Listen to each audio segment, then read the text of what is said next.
March ng Bataan. Isang salaysay sa kasaysayan ng Pilipinas.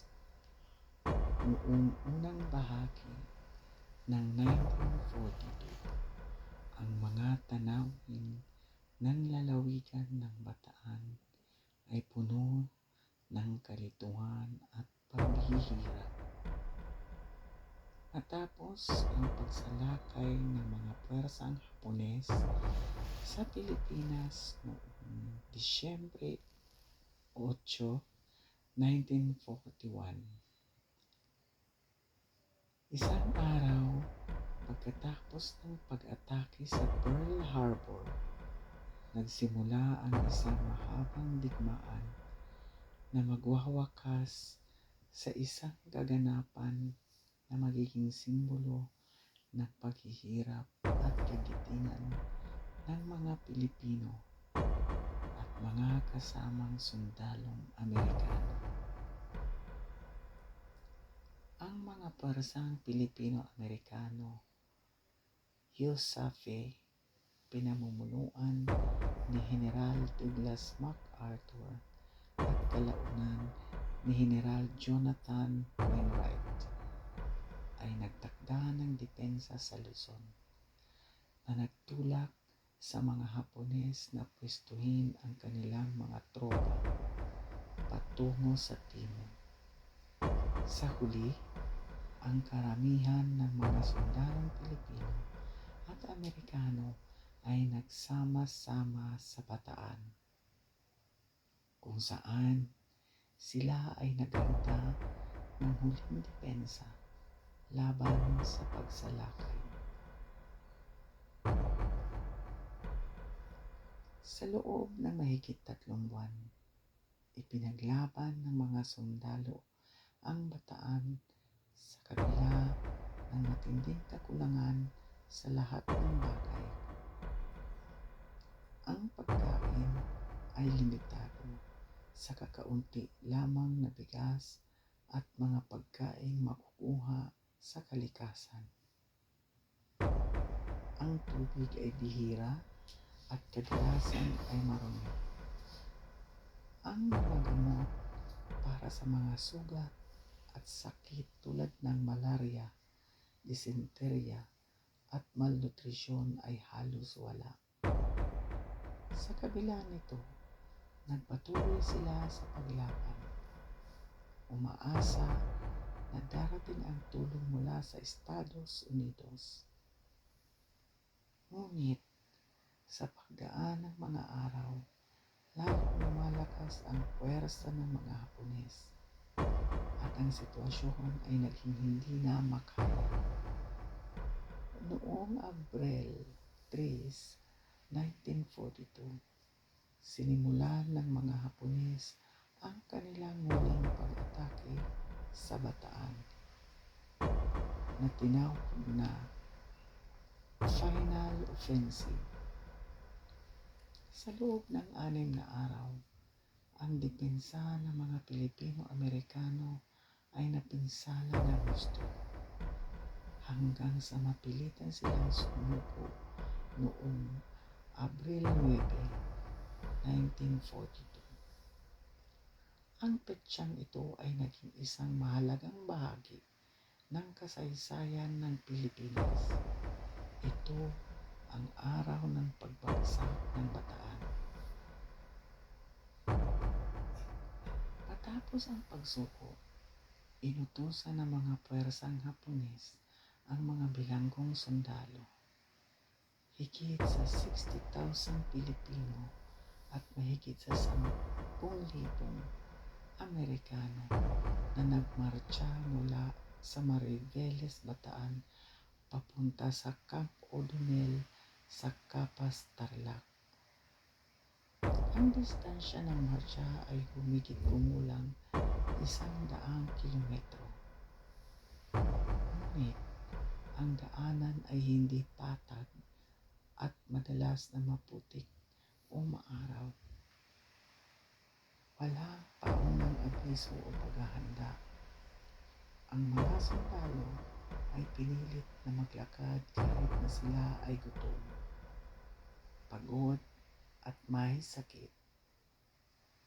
Mula sa simula pa lamang, ang mga kondisyon ay napakasama. Wala silang sapat na pagkain o tubig.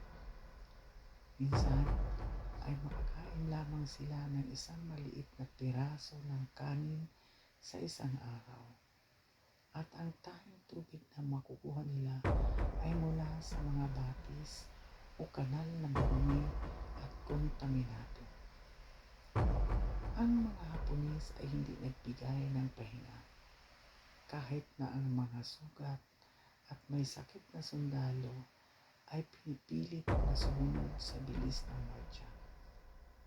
Kung sino man hindi makasunod, humihiling ng tubig o pahinga, ay kadalasan ay binibigyan ng suntok, sipa, o kahit pa binaril ng mga sundalong Hapones. Ang ilan ay kinukuha pa ang kanilang mga gamit at damit. Ang mga babaeng tagapag-alaga ng mga sugat ay hindi rin nakaligtas sa karahasan. Ang marcha ay tumagal ng kumulang 1 linggo. Ngunit para sa mga sumasailalim dito, ito ay parang 100 taon. Sa bawat kilometrong tinatakbo, mas maraming sundalo ang nahihimatay, nahuhulog o namamatay. Ang mga bangkay ay kadalasan ay iniwan lamang sa tabi ng kalsada, walang libing o paggalang. Sa isang bahagi ng marcha sa Pampanga, may isang tulay na tinawag na San Fernando Bridge kung saan ang mga bilanggo ay pinilit na tumawid habang ang mga Hapones ay nagbabara ng kanilang mga landas at binabato sila ng mga bato, binabaliwala lamang habang sila ay nahuhulog sa tubig. Sa pagdating nila sa San Fernando, Pampanga, ang mga natitirang sundalo ay pinilit na sumakay sa mga tren na ginagamit para sa mga baka.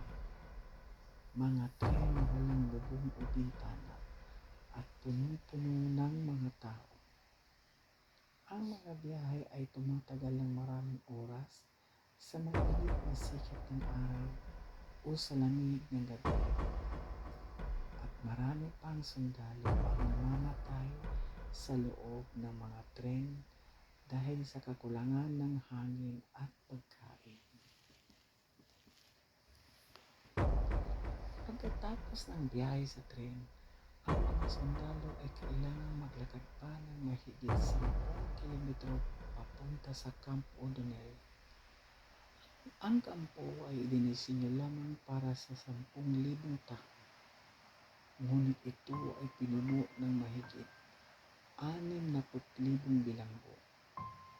Ang mga kondisyon sa loob ng kampo ay mas masahol pa kaysa sa marcha. Wala silang sapat na tirahan. Ang karamihan ay natutulog sa lupa o sa mga makeshift na tolda na gawa sa mga dahon at tela.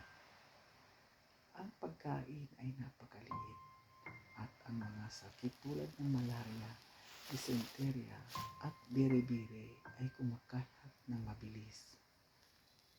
Araw-araw, may mga daan-daang sundalo ang namamatay at ang kanilang mga bangkay ay inilibing sa mga mass grave na walang mga pangalan o tanda. Sa loob lamang ng ilang buwan, mahigit sa 10,000 Pilipino at mahigit sa 2,000 Amerikano ang namatay sa Camp O'Donnell. Sa paglipas ng panahon, ang ilan sa mga bilanggo ay pinalaya na, habang ang iba ay pinadala sa ibang mga kampo sa Pilipinas o sa ibang bansa para gawing manggagawa. Ngunit ang alaala ng Death March ay hindi mawawala sa mga puso at isip ng mga Pilipino.